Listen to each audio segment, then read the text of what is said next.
Hey y'all, welcome to the Clock Tower. I'm Colton here with Brandon, doing something a little bit different today with the Spy Family deck tech. Instead of one of us doing the deck tech on our own, we have been testing a lot of Spy Family because we're both very excited about this set. We wanted to talk about more than one deck, so we are going to talk about basically all the different ways that Spy Family kind of comes together, talk about all the combos, all the plus and combos, the top ends, some of the key pieces, and then we're going to finish it off with some deck profiles. So, first things first, we're going to talk about the staples. The cards that will show up in more decks than they don't, kind of no matter how you build Spy Family. And Brandon, the most important card in this set, we talked about this on 5 Cards 5 Minutes, is this Anya Brainstormer. When another character is placed on the stage via a change effect, this Anya gives that 1,000 power, and it's also a salvage Brainstormer. The best kind of Brainstormer with a bonus piece of tech that helps almost every deck that you're running in this set. Yeah, the first ability kind of comes online towards the midpoint endgame, but having this brainstorm online is very important for that kind of mid to late game. It tries in with both power and additional power, so it has an additional kind of just that field plus. The next one that's going to show up in almost every list, I think, aside from maybe 8 choice, is going to be this early play. It has Lloyd, Anya, and Yor in name, so it satisfies all the name conditions. It's a 2 or less early play, which is an okay early play condition, but more importantly, in addition to its heal, it also either blind stocks, heals again, or gains a bunch of power, depending on how you want to use it, what additional effect you want to use / pay for. Talked about this card again in detail more in 5 Cards 5 Minutes, so we're not going to talk about it too much here, but excellent card, does a lot of things for you. Yeah, and the versatility of the card makes it applicable in every deck. The Yor level 0. I did not love this card when I first read it, but playing it more and more, I've come to really like it. If all of your characters have the Berlitz City trait, which every character in this set, I think, actually has the trait. The Berlitz City trait is the only trait that matters. This card gets 1,500 power, and, on reverse, salvage a character, ditch something else. It's filter, and it's always 3/5 at 0. That's just good. I didn't know if waiting room filter at 0 was going to feel as good as maybe the text read, because you don't have a ton of targets in waiting room early in the game, but yeah, no, it's on turn 2, as long as your opponent has something you can kill with a 3/5, this card feels amazing, and putting it down on turn 1 doesn't even feel bad, because at 3/5 it can live cross turn. Yeah, I think that's the big key, is that it could potentially be a double filter, both on the turn played, and if it survives cross turn, you could filter again. So it definitely has a lot of potential with this card. This Yor Ricky, this is a card that's going to show up in a lot of lists as well. On play, reveal the top card. If it is a character or the 2/1 event, it gains 2k power, so it'll be a 3/5. Search Ricky for a level 1 or lower character. Super solid profile, gets big enough to clear lanes while also fixing for level 1 combos. The other things that are worth mentioning, as far as staples are concerned, there are 2 counters that matter. There is a 2/1 anti-change counter and a 2/1 memory kit counter, 2/5 and 3k backup power respectively. They're fine. You're going to run one, maybe both, depending on the meta, but the set has them, just so you know. There are also 2 climax swappers. There's the Anya, that's only 2k, but it also can ditch a character to bond to a 2/1 event that we'll talk about later. Then there's the Lloyd, that's just the pay 1 climax swap on a 2/5. This one probably technically sees more play, just because it's 2/5 instead of 2. But if you're playing the event bond, you also have access to the other one. It's also good for color fixing or whatever theme you're going for. You have access to 2 different climax swaps. You also have access to 2 different back row techs, the 2/1 Becky and the 2/1 Bond, both of which work with the Anya to grant an additional 1,500 power to all of your characters when both of those cards, either the Becky or the Bond, plus the Anya, are in the back row. And they have different abilities that they add as well. The Bond, you can tap it, look at the top card of your opponent's deck, and leave it on top or put it in waiting room. So it's effectively a main phase Mocha 1 for free, which is pretty strong. And then you also have the 2/1 Becky, which also has the same power stuff as the Bond, but instead of the Mocha, has tap this, ditch a copy of itself from hand to search your deck. It also has, at the beginning of Climax phase, you can ditch 2 to burn 1. So depending on what colors you're trying to fix for, maybe what your combo does, whatever you're trying to do with the deck, you have 2 different back row pieces that are both power support that both work off the Anya. So those are kind of the main cards that you're going to see in almost every list. There's also the Lloyd Drop Searcher. It's just a 2/5 drop search. That's going to show up everywhere because it's your best like on-demand deck search at 0. There is also an Anya Drop Salvage, but because your Brainstormer is a salvage Brainstormer, you're usually going to need the search more than the salvage. So Lloyd Drop Search just going to show up in almost every list as probably a 1 of, maybe a 2 of, depending on your needs. Those are the staples. Those are the cards that are going to show up in more lists than they don't. Lots of good profiles here, but these are also, to be fair, mostly tech pieces. They are the ones that are trying to make more powerful your actual plussing and finishing combos. So, plussing combos in this set, there are 6 of them that matter. There are a couple more, but they're not good, so we're not going to worry about them. We're going to start in red, and we're going to go in rainbow order, starting with the level 1 salvage combo. The Yor that swings at 7/5 on your turn when you have CX down. At the end of this card's attack, if you have the salvage, if you get a reverse or the slot across from it is empty, you can look it up to 4, add a character or the 2/1 event in the Yor package, and we'll get to that in a minute. Reveal that card to your opponent and add it to hand. It does require either a reverse or an empty lane, which caps how good this combo is, but it's effectively a Magaro that can also go get the specific event you want if you're in the 8 salvage list. It swings at 7/5, which is a decent power line. Not a lot of power pump in this set until you get to level 2, so that is probably one of the set's biggest weaknesses, and one of the reasons why these plussing combos at 1 specifically aren't super impressive is because you don't have a ton of power support. But this combo is fine. The fact that you don't necessarily need a reverse, but you can swing into an open lane and still get it, means that it's harder to deny. But this combo's fine. I don't think that you're going to run it in anything other than like a Your Waifu package, but it's okay. Yeah, it's basically the same idea. Getting that reverse is more difficult with decks a little bit higher power because you don't have a lot of power pump in the set, but being able to go through 4 cards and add basically anything you'd want from that specific list, I think is important. There are, I think, 3 different yellow level 1 combos, but only one that's actually, like, good.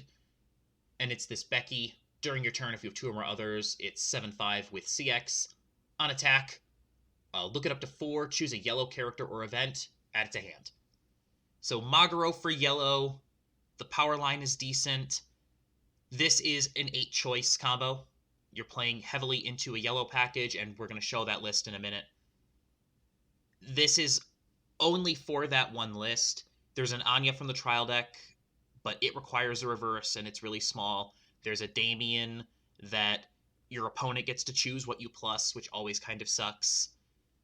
This is the best yellow. You're running this, I think, in the 8-choice list, but only in the 8-choice list. Yeah, it's effectively an upgraded version with some more selective targets of the left combo. Green is, I think, where things really start to get interesting. You have this level 0 Anya. It is a CX Ditch Salvage that also combos with Bar. When the Bar is played, if you have this on the board, as well as 2 or more other characters, mill 3, choose up to 1 level X or lower character from Waiting Room, where X is the number of characters milled by the combo. Very, very selective. You're almost always going to get a 2 or a 3 off of this, so you have really, really good selection, and that selection allows you to play into a lot of different pieces. We have a really fun 8-bar list we're going to talk about. This, I think, is the most interesting combo in the set. You can just leave one of these in your back row next to that Brainstormer the first half of the game, and just every time you slam a bar, you get a +1. Early in the game, it's just big enough that you can play it in your front row at 0, and at 2/5, it will either clear some things or just side into zeros, who cares, and you just keep plussing every time you loop that combo. And that's just the plan for the first half of the game. Especially because you can do this from the back row, so you can have other pieces going off on the front row and then benefiting from the same combo at the same time. Very reminiscent of some of the other level 0 combos that we've seen more recently, especially like with 7 Deadly Sins. Being able to use a very key piece that you would normally have in your deck, in this case, like the Bar filter here, being able to ditch a climax and salvage something, that also can be the key of building more resources off of a combo. The 2/1 combo also on Bar. It's always 10k, 11 when you slam the Bar. On attack, look it up to 4, choose 2 characters from among them, put 1 into hand, 1 into stock. This is your stock replacement slash plussing combo at 2. It's also pretty big. It sits at 10 cross turn, which is sizable. If you have the back row together, then it sits at 11-5, which is actually pretty decent. It's hard to clear 3 lanes of 11-5. I like this combo a lot. Like, what I've been doing is running the level 0 bar into the level 2 bar, and I've been having a great time with it. I think this combo is quite good. It's not quite as strong as the Mirren or the Alice, like the other level 2 combos that we've seen that do the same, stock replacement plus to hand kind of effect.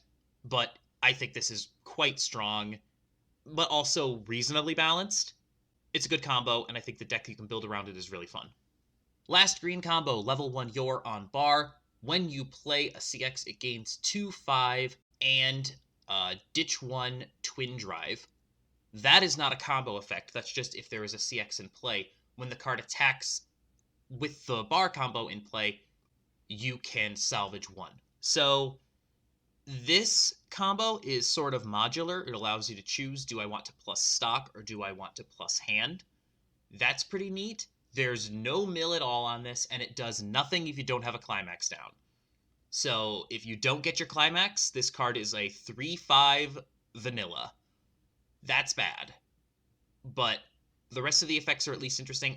I think that this is not a particularly strong level 1. If I'm in your list, I would rather just play the level 1 with the salvage, because at least it gets some power if I don't have the climax down. But that's just where I'm at. Brandon, what do you think of this card? I think it's really interesting because it can also essentially be kind of that bar filter mid attack, right? When you trigger bars, you can be able to ditch a bar to be able to trigger twice. You can kind of keep stockpiling, that kind of idea. The fact you can do that without even having to have the actual climax for it, you could run the level 0 climax combo and then run this alongside it and still be able to filter out bars, I think is actually really interesting too. Is a little bit weaker than the other 2 combos in practice. So I don't think we're going to be seeing as much of this combo, especially with the other 2 combos being able to do as much as they do. And then finally, in blue, we have the Fiona combo. There is a Lloyd combo, but it's not very good. The Fiona combo on your turn gains 3k, so it swings a 7 with the combo down. On attack, if you have the pants down, you can look at the top 3 cards of your deck, add 1 to hand, and then put the rest on top of your deck in any order. It's trigger fixing, it's decent selection, and it can also, on your last attack, put a climax in a place where you're going to get a cancel. It changes into the Fiona at the beginning of your Encore step. That Fiona defensively sits at 6-5, which is a decent power number. It also would gain another 1,000 if you had the Anya in the back row. So it could sit 7-5 cross turn, and then at the end of that card's battle opponent's attack, you can look it up to 3 and rearrange them. So again, you're fixing for either a cancel, or on the last attack, you can fix your draw. Look at the top 3 cards and essentially MTG brainstorm into whatever it is that you want to draw on your next draw step. And then it can change back into the Fiona, the combo Fiona, that is, if it lives cross turn. Yeah, this is a really interesting combo that can take advantage of the Anya Brainstorm as early as level 1 to be able to get that additional power on the change effects, so you can kind of have an additional 1,000 power floating there. It does make for some really interesting plays here, but it is also capped at that kind of power threshold about 7-5, right, with the Brainstormer in play.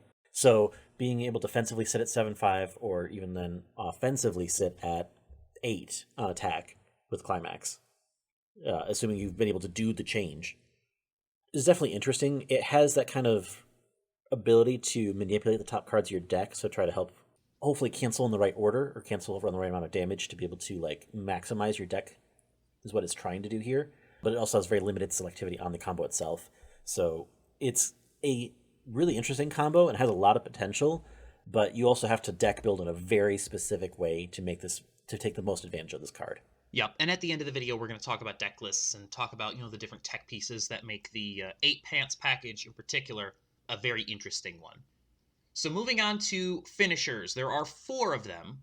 3 of them have change effects. So once again, we're just going to go in rainbow order. We're going to start with the Yor. This one's my favorite.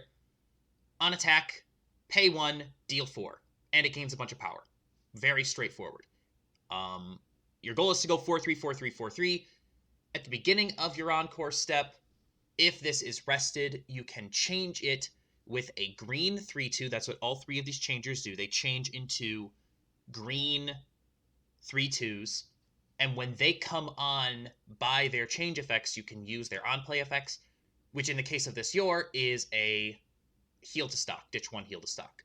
Yeah, I think this one's the most interesting one of the change effects because it can effectively refund the combo itself on the change, refunding the stock cost as a part of the stock heal. So effectively, you can be able to turn around and do it again on the following turn. In yellow, on choice, we have the Anya. It is a pay 1, pitch 1, Mocha 3. Look at the top 3 cards of your opponent's deck, put them in any order, pick any of them that you want, send them to waiting room, basically get any climaxes out of there before you actually swing. And then at the beginning of your encore step, it changes into its 3-2 green Anya, which on play is a top check X, add 1. So you can look for counters to try to keep this up. You can look for a climax to try to loop the combo. That's the package.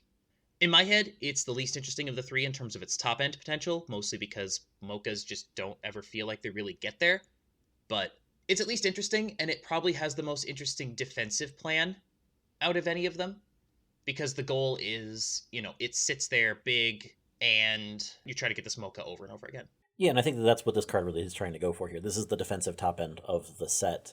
With unattack combo heal and Mocha, you're effectively trying to get that heal off on your turn, and then cross turn, getting your deck into the right spot by the top check X to essentially trying to get the right deck state that you're trying to then turn around to defend with. This also because you can have access to get additional cards on that kind of change timing that you can also potentially have the best setup to be able to defend against this in addition to everything else you're trying to do. So I think that this choice top end is probably the most sustainable to bring on early.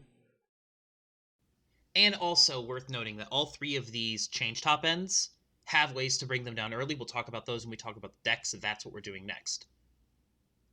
In green, trial deck top end just has all three of them on it.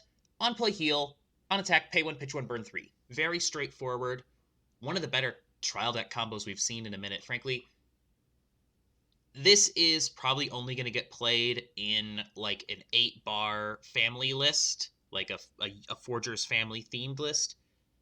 Perfectly fine though. Pay 1, pitch 1, burn 3. Halfway decent rate. You just get to swing for 3-6 times if you have 7 stock. It's fine. Yeah, I mean, it's very straightforward. Obviously coming from the trial deck itself, but on play heal, pay 1, pitch 1, burn 3, I think is pretty okay rate for what you're trying to do here.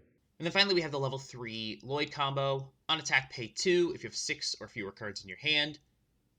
You can pay that 2, and if you do burn 3, that burn 3 also has cancel burn 1. It changes into its 3-2 that when it comes down, you just get to heal 1. This one is interesting. I think it has the most consistent path to 7 damage. It's also a little bit more expensive than the other two. It's a little bit harder to pull off 3 lanes of this. But also, there is a benefit to playing the 8 pants package that we'll talk about in a moment. It's definitely like the most potential out of all the top ends, right? Because it has potential instances of damages in addition to the other ones, right? So it's a purely like upgraded version of that trial deck combo. However, it also comes with that increased cost, which may be more difficult to pay out, depending on how the decks and games go. So it's interesting. But it also kind of has a lot of pieces along the way to make that happen, which is kind of what we're going to look at. Yep, so now we're going to look at 4 example deck lists. They are all themed to a certain extent. There isn't really a strong leader for what a quote-unquote meta list would look like for Spy Family. I'm going to be honest, I don't think Spy Family is super meta relevant. It's a lot of fun, but I think that pretty much all the decks kind of top out at mid-tier, maybe B-tier is where they kind of end up. They have a decent suite of tools, but none of them have like that super explosive top end, and none of the mid games are particularly inspiring. So these decks are fine. They're all fun, but keep in mind that I think that this entire set kind of has a cap on it. So we're going to look at 4 different decks that you can build with this set. They're all themed in some way or another. We're going to look at 8 Salvage Your first. This is true Your waifu. It only plays 4 cards that are not Your. At 0, you see that we have 4 copies of the Your filter that we talked about. The Brainstormer is a check 3 add 1. We also have some board removal stuff. On play, if your opponent has only 1 character on the board, you can just kind of blow up that character. Also, one of them gives stock when the damage is canceled. In the mid game, you have a level 1 drop searcher, which provides you a little bit more access to the rest of your pieces in this list specifically. And we also have a Yor that when there's a climax down, if it gets a reverse, you can blind stock. The Yuri backup is pretty interesting because when you use its backup, you can pitch one to choose one of your characters with Yor in its name and bring it back into hand. So it works really well in this list specifically, and it works pretty well on the 3/2 Yor, which you can keep kind of cycling even if your opponent manages to get over it. This event, the 2/1, is probably the most important card in this package specifically because it allows you to just take a level 3 Yor and put it on stage at level 2 if you can pay the 1. So it saves you a stock to play the Yor, which is pretty nice. You have to have at least 3 characters on the board in order to play it, so it's kind of like a 3 or more early play condition in addition to having the event, but you can pick up the event off the combo. And then the top end is just Yor, and the Yor just does burns, and burns can win games. I think this package is really elegant and simple. I like how straightforward it is, even with the change package. It tends to have a lot of stock. It can go a little low on hand if you don't combo well in the mid game, but there are definitely enough cards here, enough good plussing cards that you can maintain enough hands so you can like get your stock heals off. There's a universe in which you get 2 Yors down at 2, stock heal, and then just do it again because you backed up with the Yuri, you got the Yor back in the hand, you just played it again with another event. Like, that's also why we run 4 events. We really want to hit 1 or 2 of those events at least so that we can get the Yor down early. We have access to the early play heal. The package is pretty straightforward, but it's also simple enough that I think there's some resilience to it that you can make changes to your game plan as you go, depending on situation. Yeah, and I think that that's a big part of the Yor kind of side of that coin, right? That when you're playing around with this Yor, she has to have some of these kind of like situational tools to be able to get to those points in the game, right? Because her game plan is very basic, right? It's burn, right? There's not a whole lot of disruption tools to make that happen along the way, so you kind of have to kind of like get to the point where you're able to spam it out and can kind of just kind of power through the deck essentially. So if you're trying to get that down early, burn early, turn around to combo again to burn again. Because the idea is burn 4 will stick eventually. And it does. It just does. The 8 choice list. Anya Waifu is bad. It's not a good list. The level 1 combo is bad. It's very awkward to run. You don't get to run the back row stuff. So we have abandoned our attempts to make a true Anya only list. And instead we've opted for Eden Academy so that she can play some of her classmates as well.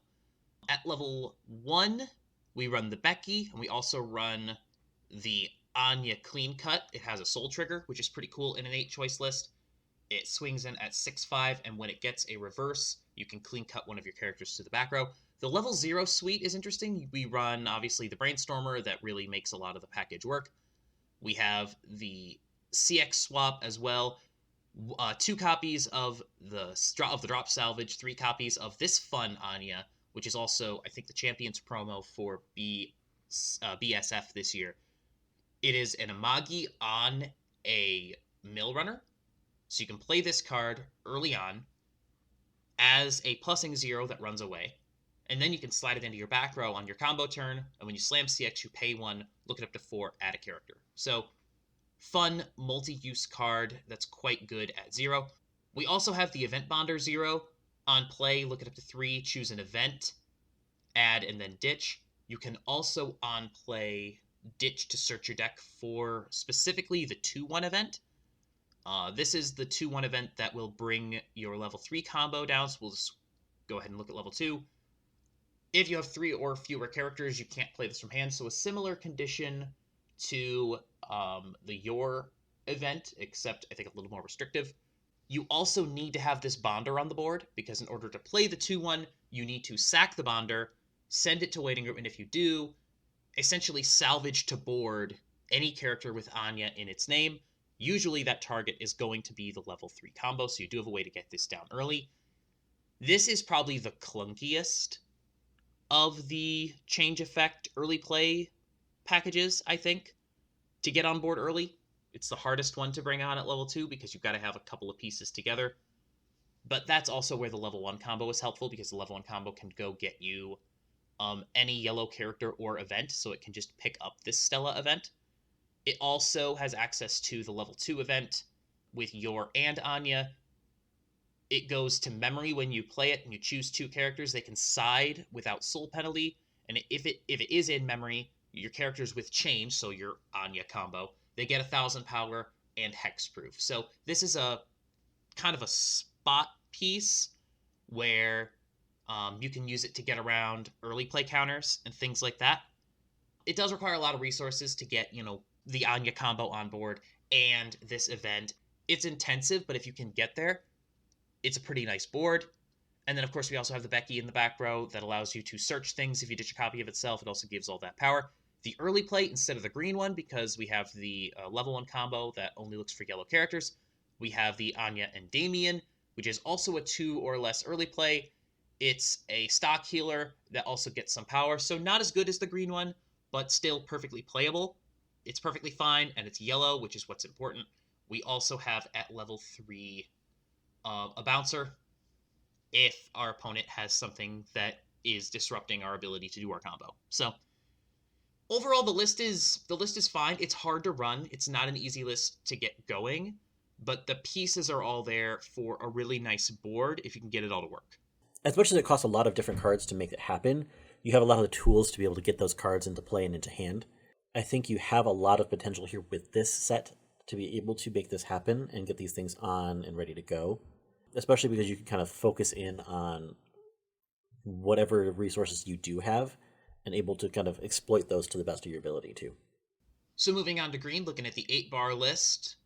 A lot of cards that we've talked about before in this list, so we're not going to go over all of them again. Level 0, pretty much just stuff you've seen before, with the exception of this Lloyd JC. During your turn, it's 3k. On play, mill 2. Just mill 2. First deck mill is always pretty good. And it's also a JC. When your other character is front attacked, you can pay 1 and sack this to return that to your hand. So I think the play with that is to, at 0, push your level 0 Anya combo to the front row, swing with it, and then use the Lloyd to get this combo back into your hand so that you can then use the bar filter again, and it also, doesn't die. So you can just combo again, while also being able to attack with it on the first turn of the game. Level 1, because we don't have a level 1 combo, we just have plussing 1s. We have the Stalker that we talked about before in the Your list. This card is really fun. I really like this Anya level 1. On play, if you have another character, it gains 2k, and when it gets a reverse, you reveal the top card of your deck. If it's a level 2 or higher character, add to hand. So because we're running the level 2 combo, we have a reasonable number of level 2 targets. This isn't going to work super often, but when it does, it's a free +1. We also have the Anya level 2 killer in here as a one-of, just to deal with all the level 2 stuff that's running around in the meta right now. And we also have a copy of the Lloyd back row. In case we need to get more power at 1, I think this is the only real way to do it. It is a level X, but also when you play a climax, you can choose 2 characters and they both get 1,000 power. I think this is the only way to really break board at 1, and it only really works if you have access to green at 1, which is why I think it works in this list. It's a one-of because we're not going to, worry too much about all those kinds of matchups. This isn't a deck that we're super, meta concerned with, but we want to at least have access. At level 2, we're running the Bond, because in keeping with the family theme, every card in this deck is from the Forger family. We also have this fun 2-1 that pairs with the Trial deck level 3 that prevents your level 3 combo from being backed up. So it defends against tap counter, defends against losing those cards on the board. Not that that matters that much, but it's mostly there to defend against tap counter, and it's in there as a one-of. The power condition is there as well. It's a level X. So it does about the same as the bond in terms of power, but it's really there just to defend in those matchups where tap counter exists. And then we just run 4 of the top end and 3 of the healer. Like, no off finishers in this. It's really easy to acquire your pieces, especially with your 2 combos. We do run 3 total combos in this list. I run 4 of the level 0 combo because I want to see that early in the game. We run 2 copies of the swapper so that we make sure that we get into the combos that we want at 2 and 3. There is always a chance to whiff, so make sure that you have a plan for how you're going to get your combo at level 2 and at level 3. Sometimes we need to forego the level 2 combo and just maybe play the early play healer, just get into level 3, just so we know that we have the combo for it. But usually we're able to get all 3 combos over the course of the game. It's not a difficult list to run. You're in 8 bar. You're going to have climaxes in hand, and you have CX ditch salvages and CX swappers to make sure you have your pieces. You're able actually to combo relatively often and frequently with this deck, so you're able to always try to help maintain that additional hand size. And because that level 0 combo also mills in addition to that, and mills off 3 cards as a part of that, you're able to really effectively move through the deck. So you're kind of be able to recycle these cards really often and efficiently. And I think the big part of this deck as well is that kind of back row support for the end game. So that way it makes your end game very much more non-interactable. So that way you can effectively and consistently triple combo and it will go through. Now, whether or not that closes the game, that's the other story. But you can essentially make it so your opponent can't deny it. 8 pants. This is Lloyd's list. It's a Weiss list, essentially. Most of the cards coming from the Spy organization. We do run 4 copies of the Anya because we have a lot of change effects going on in this package. A lot of interesting pants support in this set, starting with the Fiona in the back row. When you trigger pants, ditch a card to look it up to 3, add a Lloyd, Twilight, or Fiona, and also give one of your characters 1500 power. You can also tap this during main phase to give something 1500. So enables you to make your Fiona combo bigger, make your back row, make your level 0 game bigger. It's just 3k power potentially on a back row piece. So useful piece of tech. The other card, and this is one that you have really leaned into, so I'm going to hand it off to you to talk about this. But on play, you can ditch a pants for a 5-card Azusa effect, and when it attacks, you can either pay 1 for Twin Drive or clock yourself to Twin Drive. So actually what's really fun about this card is not only is it on play, but it's also on death. So if you get climaxes during your turn, you can also ditch out a pants support to be able to, again, move through 5 cards. So if you trigger pants, get pants during your turn, you can also pay those pants out to mill through another 5 cards. So you could actually speed run your deck with this one card. Plus also being able to trigger twice with this card, you're effectively pushing yourself to eventually get more triggers. So you can then pay it out and mill through it even faster. So it's a card that is designed to handle the deck speed problem that the deck would normally have with its level 1 combo, because its level 1 combo doesn't go through that many cards in itself, right? You +1 to hand, and then you trigger. So you're going through 2 cards, as opposed to a lot of the other combos that go through 4 in addition to the trigger. This is your card to solve that problem. Yeah, no, I agree with you. And also, to be fair, clocking yourself is a very small price to pay for a whole extra stock and potentially more soul on the attack. This is a card that I think has the potential to be run in a lot of lists if people decide that raw plussing is enough advantage to just run this, even in a list that doesn't run pants triggers.